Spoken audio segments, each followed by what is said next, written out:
ഇന്ന് വൈകിട്ട് ചേർന്ന NDA യോഗത്തിലാണ് സർക്കാർ രൂപീകരണത്തിന് അന്തിമ ധാരണയായത്. യോഗത്തിന് മുമ്പ് അനൗപചാരിക ചർച്ചകൾക്ക് മുതിർന്ന BJP നേതാക്കൾ തന്നെ നേതൃത്വം നൽകി.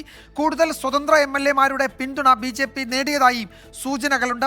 അച്യുതൻ ഡൽഹിയിൽ നിന്ന് ഏറ്റവും പുതിയ വിവരങ്ങൾ നൽകും. അച്യുതൻ, ഇതിപ്പോൾ സത്യപ്രതിജ്ഞ ശനിയാഴ്ച ഉണ്ടായേക്കുമെന്നാണ് സ്ഥിരീകരിക്കാത്ത റിപ്പോർട്ട്.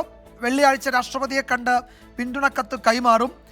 നോർത്ത് ഈസ്റ്റിലൊക്കെയുള്ള ചില സ്വതന്ത്ര MLA-മാർ 6-7 പേരുടെ പിന്തുണ കൂടി NDA BJP ഉറപ്പിച്ചു എന്ന് സ്ഥിരീകരിക്കാത്ത വിവരങ്ങൾ വരുന്നുണ്ട്. എന്താണ് NDA യോഗത്തിൻ്റെ ഇന്നത്തെ ഒരു ചർച്ചകളുടെ സ്വഭാവം?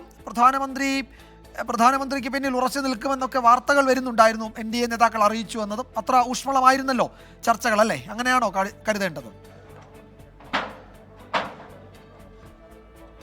വിജയകുമാർ, ഈ BJPക്ക് കേവല ഭൂരിപക്ഷം ലഭിക്കാത്തത് കൊണ്ട് തന്നെ ആ ആശങ്ക ഇപ്പോഴും BJPയിൽ നിലനിൽക്കുന്നുണ്ട്. അതായത് ഘടകകക്ഷികൾ ഏതെങ്കിലും തരത്തിൽ ഏതെങ്കിലും ഒരു ഘട്ടത്തിൽ കൂറുമാറുമോ എന്നതടക്കമുള്ള ഒരു ആശങ്ക അത് BJPക്ക് നിലനിൽക്കുന്നുണ്ട്. ആ സാഹചര്യത്തിലാണ് NDA യോഗം ഇന്ന് വൈകിട്ട് ചേർന്നത്. അതിൽ കൃത്യമായിട്ട് ഈ തെലുങ്കുദേശം പാർട്ടിയും JDU-വും അവരുടെ വിലപേശൽ അവർ മുന്നോട്ട് വയ്ക്കുകയായിരുന്നു. സ്പീക്കർ സ്ഥാനവും ഒപ്പം തന്നെ സുപ്രധാനമായിട്ടുള്ള പല വകുപ്പുകളും മുന്നോട്ട് വച്ചതായുള്ള വിവരങ്ങളാണ് ലഭിക്കുന്നത്. എന്തായാലും അതിലൊരു അന്തിമ ധാരണ നിലവിൽ ആയിട്ടില്ല എന്നുള്ള സൂചനകൾ കൂടി ലഭിക്കുന്നുണ്ട്.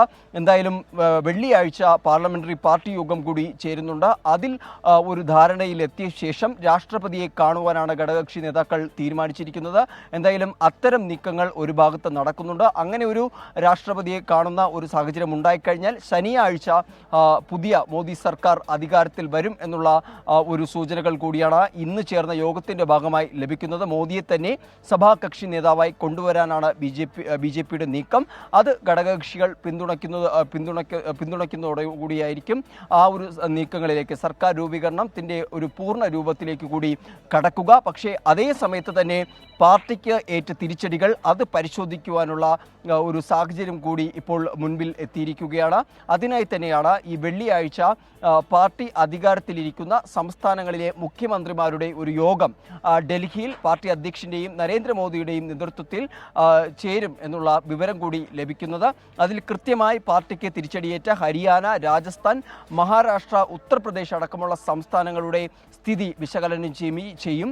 കാരണം 2014-ലും 2019-ലും ബഹുഭൂരിപക്ഷം സീറ്റുകൾ കൈക്കുള്ളിൽ നിലനിർത്തിയ BJPക്ക് ഇക്കുറി പകുതിക്ക് താഴെ പോകേണ്ട ഒരു സാഹചര്യമുണ്ടായി. 33 സീറ്റുകൾ മാത്രമാണ് UPയിൽ നിന്ന് ലഭിക്കാനായത്. അയോധ്യയിൽ രാമക്ഷേത്രം മുഖ്യ പ്രചരണവാക്യമാക്കി മാറ്റിയ, കേന്ദ്ര ബിന്ദുവാക്കി മാറ്റിയ അയോധ്യയിൽ പോലും BJPക്ക് പരാജയമാണ് നേരിട്ടത്.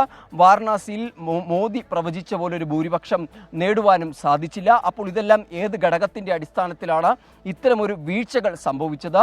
ഒപ്പം സമാജ്വാദി പാർട്ടി ഈ യാദവ വിഭാഗത്തിന് പുറമെ തന്നെ യാദവ ഇതര OBC വിഭാഗക്കാരെ സ്ഥാനാർത്ഥിയാക്കി നിർത്തിയത് ഒരു മേൽക്കൈ ഉണ്ടാക്കി എന്നുള്ള വിലയിരുത്തൽ സംസ്ഥാന ഘടകത്തിനുമുണ്ട്.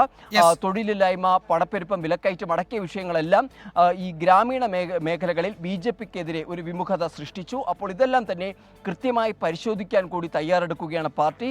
കാരണം പ്രവചനങ്ങൾക്ക് അതീതമായി ഒരു വീഴ്ച അത് പാർട്ടിയിൽ ഉണ്ടായിരിക്കുന്നു. കാരണം കേവല ഭൂരിപക്ഷം പോലും നേടാൻ BJPക്ക് കഴിഞ്ഞിട്ടില്ല. അപ്പോൾ അത് കൃത്യമായി പരിശോധിച്ചുകൊണ്ട് മുന്നോട്ട് പോകാനുള്ള നീക്കങ്ങൾ അതിൻ്റെ ഭാഗമായി തന്നെ തുടരുന്നുണ്ട്.